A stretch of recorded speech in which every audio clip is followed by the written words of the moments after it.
Hi guys, my name is Justin. I'm Hueytown's resident nerd, and I am also a STEM person. I love science, I love technology, I love math, and today I'm here to share a really interesting experiment with you guys.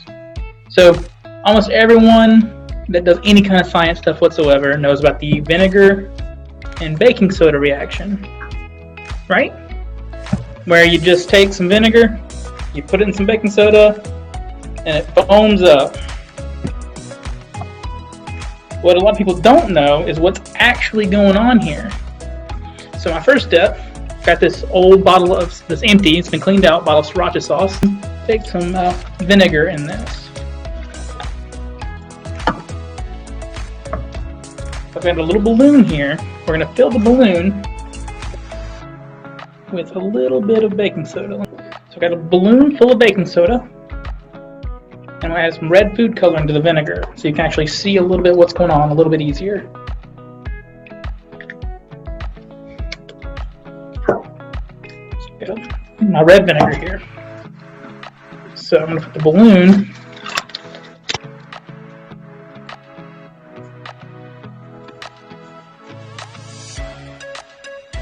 you'll see here, the balloon's inflating. So why is that happening? Well, it's because when vinegar, which in chemistry terms, vinegar is called acetic acid. I'll get over that in a minute. And baking soda in science terms is sodium bicarbonate. So they're chemical terms. When they react, they create water. So most of this is just going to be water after this. A salt, which a salt in science terms is just any solid component in any reaction at that point. So at this point, the salt here isn't what you know as table salt. It's called sodium acetate. And good old carbon dioxide, the air you breathe out. So how is this useful? Well, in cooking, why do we call it baking soda?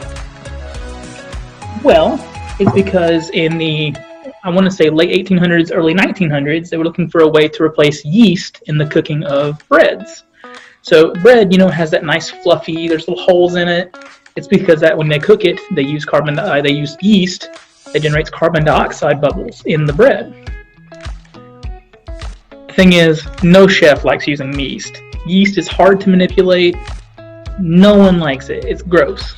So they're trying to find ways to replace it. Well, luckily, some clever dude came up with the idea of using sodium bicarbonate. So most foods, or most recipes, have highly acidic components, and baking soda, sodium bicarbonate, is a very basic powder. So what it does, and it's special in the fact that it generates carbon dioxide. So what ends up happening is it creates those little bubbles in bread or in any kind of cooking component. What's funny is that if you go to any store looking for baking components, you also find baking powder. Well, what's the difference between baking powder and baking soda, you might want to know? Well, the thing is, so baking soda is just pure sodium bicarbonate. Baking powder is also mostly sodium bicarbonate, but it's not just. So when I said most things have an acidic component, this is for when you don't have enough acid. So it has an actual acidic component added to it.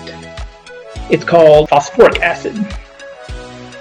So it uses phosphoric acid to react with the sodium bicarbonate in order to bubble up like this, which is only getting bigger this whole time, guys. But the thing is, you can't tell the difference unless you really know what you're looking for. So here is my little glass of baking soda. See, it's just a white powder. It's cool to the touch. And here's a little bit of baking powder. It's also another little white chemical. Honestly, you can't tell the difference. It's the same color, same consistency for the most part. It's just one of them has the acidic component.